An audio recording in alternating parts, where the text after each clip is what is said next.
bringing Israel to the world.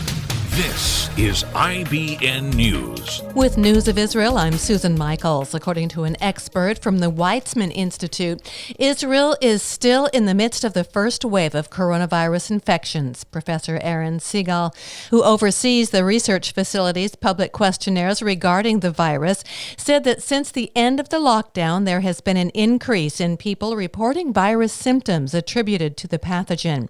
The professor explained, however, that the number of reports is still lower than during the epidemic. Professor Segal said, "We're still not done with the first wave. Its ending means no infections in Israel, which is not the reality. We must continue to be careful and adhere to public health directives so we may be able to go back to full normality." As new cases of COVID-19 in Israel near 200, the increasing numbers are being blamed on resumption of public transportation. In a 24-hour period over the weekend, 32 people who had been using the public buses tested positive for the virus, double the number of the day before. In major bus stations over the weekend, the number of people waiting to board buses made social distancing impossible after the number of passengers on any given bus was increased late last week.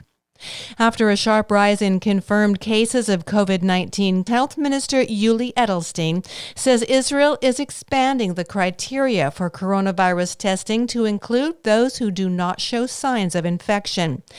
Edelstein told Israelis, "We are able to conduct 15,000 tests per day, and if you feel you are sick or were near someone who is sick, get tested." Asymptomatic people who have been in contact with a confirmed case in class, at work, or anywhere else must be tested, as do residents of communal living facilities such as retirement homes.